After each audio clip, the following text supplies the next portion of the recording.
بسم اللہ الرحمن الرحیم۔ اور عراق میں کٹنے والا مسلمان میرے بدن کا حصہ ہے۔ یمن کے اندر جس لاش کے ٹکڑے کیے جاتے ہیں وہ خنجر میرے سینے پہ چلتا ہے۔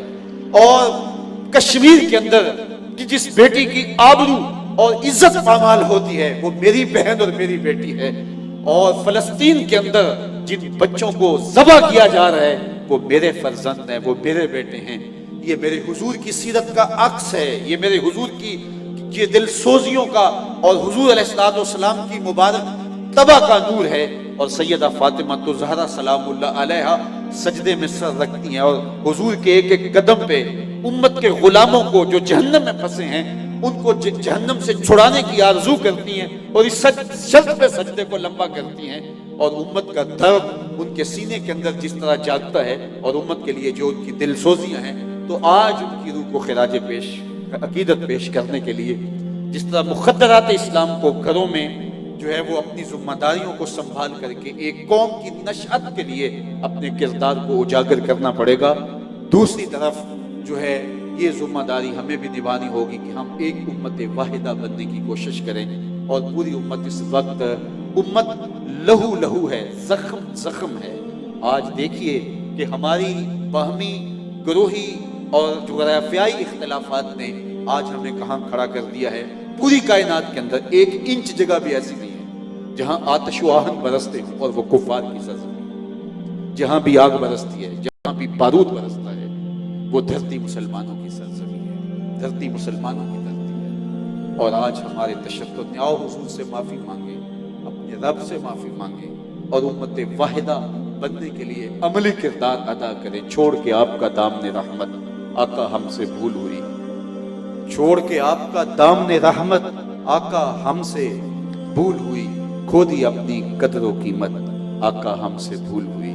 دیکھ ہماری آنکھ مچولی، اپنے سینے اپنی گولی، بھول گئے ہم درس اخوت آقا ہم سے بھول ہوئی۔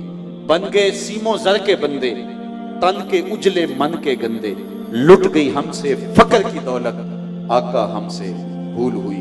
دنیا کے ٹھکرائے ہوئے ہیں، تیرے در پہ آئے ہوئے ہیں، کھول دے اپنا باب رحمت آقا ہم سے بھول ہوئی۔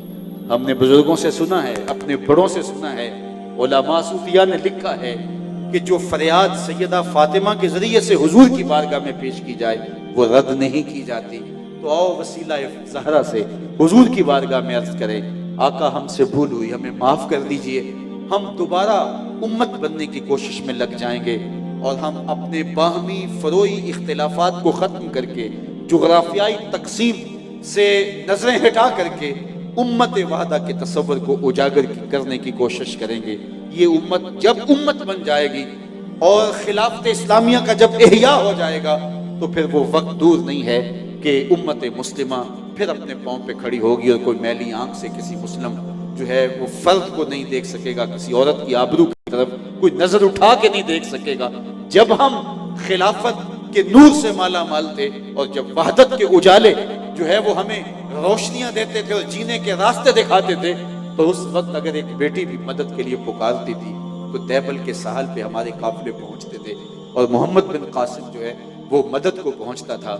اور آج کتنی بیٹیاں اغیار کے نرغوں میں سسک رہی ہیں، کوئی ان کی فریاد کو پہنچنے والا نہیں۔ میں نے فلسطین کی بچیوں کی ایک تصویر دیکھی تھی ماضی میں کہ وہ ساحل کے کنارے پہ کھڑے ہو کر کے پاکستان کی طرف منہ کر کے جھنڈے لہرا کے پاکستان کو آوازیں دے رہی، لیکن آج کوئی محمد بن قاسم، کوئی صلاح الدین ایوبی، کوئی نور الدین زنگی نہیں، کوئی آنکھیں وارث شاہ نہیں اج قبراں وچوں بول، کوئی آنکھیں وارث شاہ نہیں اج قبراں وچوں بول، اج کتاب عشق دا کوئی اگلا ورقہ کھول، ایک روئی سی دی پنجاب دی تو لکھ لکھ مارے وین، اج لکھاں دیاں دیس دیاں وارث شاہ تینوں کہن، اج دین نبی دا وانگ یتیماں تے گھر کر تکے کھاوے، کتھوں لبا عمر بہادر جڑا روندے نوں گھل لاوے۔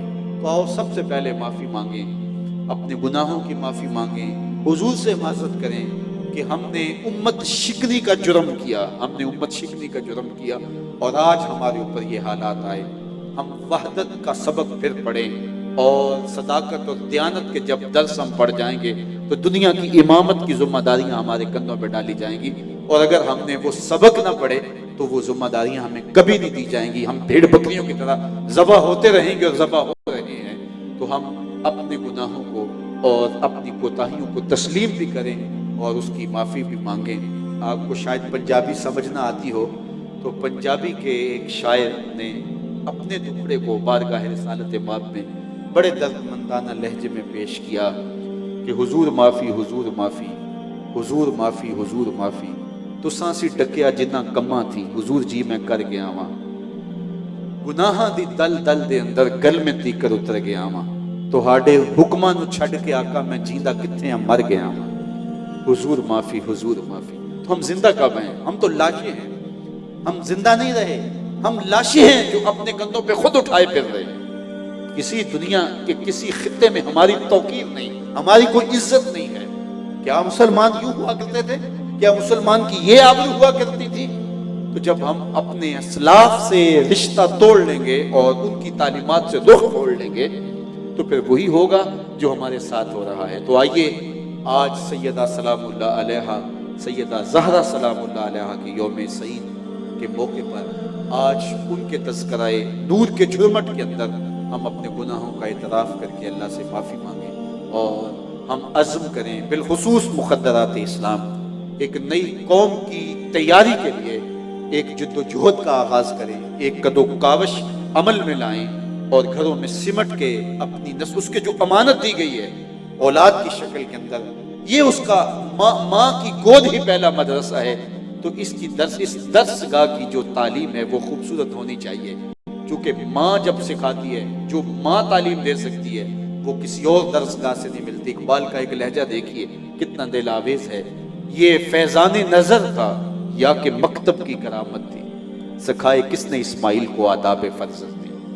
آغوش مادر میں چھوڑ کے چلے گئے تھے حضرت اسماعیل علیہ السلام کو، حضرت ابراہیم علیہ السلام ابھی دودھ پیتا بچہ تھا، چھوڑ کے چلے گئے اللہ کے حکم سے وادی غیر ذی زرع میں، ایسی وادی میں جہاں کوئی جھاڑی بھی نہیں تھی، جہاں کوئی پھلدار کیا پھولدار درخت بھی نہیں تھا، جہاں شجر سایہ دار بھی میسر نہیں تھا۔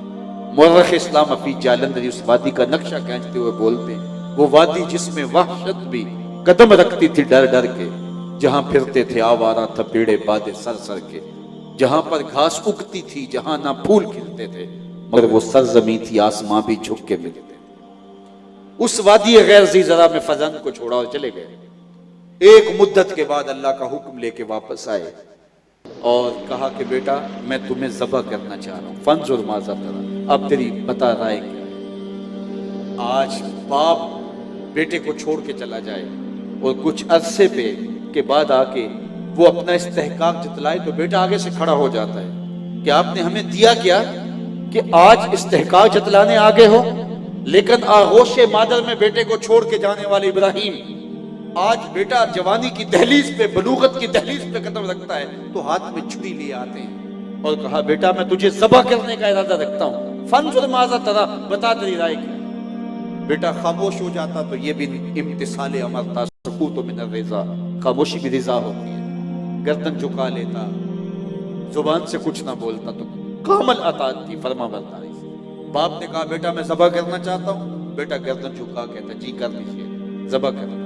ذبح کا جواب ذبح سے ہوتا، یہ بھی مکمل امتثال امر تھا، مکمل تعمیل تھی حکم کی، لیکن بیٹا دو قدم آگے بڑھ کے جواب دیتے۔ ذرا قرآن اٹھائیے، جب باپ نے کہا بیٹا میں تمہیں ذبح کرنا چاہ رہا ہوں تو بیٹے نے یہ نہیں کہا یا ابا تذبح، ہاں ذبح کر لیجیے، ذبح کا پوچھا تو ذبح کا جواب دیتے، لیکن نہیں، بیٹے نے آگے بڑھ کے کہا یا ابا تفعل ما تؤمر، ماں میں عموم ہے، باپ میرے بابا ذبح کیا ہے جو بھی کرنا ہے کیجئے، صرف ذبح ہی نہیں، یا ابا تفعل ما تؤمر، جو بھی حکم ہے کیجئے، رہی بات میری ستجدنی انشاءاللہ من الصابرین، آپ دیکھیں گے صبر کر کے دیکھیں گے، میرے رب نے چاہا تو صبر کر کے دکھاؤں گا، میرا دامن صبر کا چھلکے گا نہیں، آپ کیجئے جو کرنا ہے۔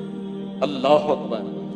اور منظر ہے منا کی وادی کا، رسیوں سے بیٹے کو جکڑ لیا جاتا ہے اور یہ بیٹے کی اپنی آرزو تھی کہ کہیں شدت درد سے تڑپوں نہ، اور تڑپنے کی وجہ سے اللہ کے حکم کی تعمیل میں کہیں آپ کو تاخیر نہ ہو جائے۔ تو جب باپ نے بیٹے کو جکڑ لیا، فلما اسلما وتلہ للجبین، باپ نے بیٹے کو پیشانی کے بل لٹا لیا۔ جب دونوں نے طے کر لیا، فلما اسلما، جب دونوں راضی ہو گئے، دونوں ایک نقطے پہ آ گئے، دونوں نے طے کر لیا۔ کیا طے کر لیا؟ فلاں بنگلہ خرید لیں، یہ طے ہو گیا فلاں نمبر کی گاڑی خرید لیں؟ نہیں، باپ ذبح کرنے پر آمادہ ہوا، بیٹا ذبح ہونے پہ آمادہ ہوا۔ اور پھر باپ نے بیٹے کو پیشانی کے بل لٹایا، بدن چکڑا ہے رسیوں سے، ہاتھ میں چھری پکڑی ہے۔ کارکنان قضا و قدر دم بخود ہیں، مالک قیامت آنے والی ہے۔ بوڑھا باپ ہاتھ میں چھری لیے اپنے نوخیز بچے کو ذبح کرنا چاہ رہے ہیں۔ کہا فرشتوں ذرا میرے بندے کی ادا کو دیکھو، تم کہتے تھے یہ دھینگا مشتی کریں گے، فساد کریں گے، سجدے تو ہم کرتے ہیں، ذرا میرے بندے کی اس ادا کو بھی دیکھو، میرے حکم کی تعمیل کے جذبے کو بھی دیکھو۔ اللہ اکبر۔ جب باپ نے بیٹے کو لٹا لیا، ذبح کرنے لگا، تو بیٹا بولتا ہے ابا جان میری رسیاں کھول دیجیے۔ کیوں؟ پروگرام تبدیل ہو گیا۔ کہا نہیں، کل کا مورخ یہ نہ لکھے کہ باپ ذبح کرنا چاہتا تھا، بیٹا ہونا نہیں چاہتا تھا، باپ نے باندھ کے کیا، کھول دیجیے رسیاں، نہیں تڑپوں گا۔ اللہ اکبر۔ تو بیٹا تیار ہوتا ہے، ذبح گردن رکھ دیتا ہے، باپ ہاتھ میں چھری لے کے ذبح کر۔ یہ کون سا بیٹا ہے جو دودھ پیتا باپ چھوڑ گیا تھا، اور آج باپ کہتا ہے تو بیٹا گردن جھکا دیتا ہے۔ اقبال کہتا ہے یہ فیضان نظر تھا یا کہ مکتب کی کرامت تھی۔ اسماعیل نے کس درسگاہ میں پڑھا تھا، کس یونیورسٹی میں گئے تھے، کس دانشگاہ سے سیکھا تھا کہ باپ کے حکم کو ٹالنا نہیں ہے؟ یہ کہاں سے انہوں نے پڑھا تھا، کس کتاب میں دیکھا تھا؟ یہ فیضان نظر تھا یا کہ مکتب کی کرامت تھی؟ سکھائے کس نے اسماعیل کو آداب فرزندی، فرزندی کے آداب کہ باپ کے سامنے اف نہیں کرنی، گردن رکھ دینا ہے، یہ کس نے سکھائے تھے؟ یہ ماں ہاجرہ نے سکھائے تھے۔ تو جب ماں سکھاتی ہے تو پھر بیٹا اسماعیل ذبیح اللہ بنتا ہے، جب ماں سکھاتی ہے تو بیٹا حسین ابن علی بنتا ہے، جب ماں سکھاتی ہے تو بیٹا غوث اعظم بنتا ہے، جب ماں سکھاتی ہے تو بیٹا بابا فرید گنج شکر بنتا ہے۔ اس لیے ماں کو سمٹنا ہوگا، گھر سنبھالنا ہوگا۔ یہ 2 بچے، یہ 4 بچے، یہ کائنات ہے پوری، ایک ایک بچہ کائنات کے رخ کو بدل کے رکھ دیتا ہے۔ مت سمجھیے میری صلاحیتیں محدود ہو رہی ہیں۔ سیدات النساء سیدہ فاطمہ الزہرا سلام اللہ علیہا سے بڑی صلاحیت کس کے پاس تھی؟ جو حضور کی گود میں پلی تھی، حضور کے گھر سے تربیت لی تھی۔ انہوں نے کہا میرا مدرسہ یہ ہے کہ میں نے حسنین کو تربیت کرنی ہے، میں نے زینب کی تربیت۔ اور پھر زمانے نے دیکھا کہ زینب نے کس طرح شام کے دربار کے اندر حق کا بول بالا کیا، اور کس طرح حسنین کریمین نے حق کی آواز کو بلند کیا۔ تو آج مقدرات اسلام کو اسوہ فاطمہ سلام اللہ علیہا پہ آنا ہوگا، اور ہمیں بھی جو ہے وہ سیدہ فاطمہ الزہرا سلام اللہ علیہا کی وہ جو ان کا سوز دروں جو اس امت کے لیے ہے، اس سے امت کی وحدت کے لیے گامزن ہونا پڑے گا۔ اللہ اپنی خاص کرم نوازیوں سے ہم سب کو مالا مال کرے۔ کی محمد سے وفا تو نے تو ہم تیرے ہیں، یہ جہاں چیز ہے کیا لوح و قلم۔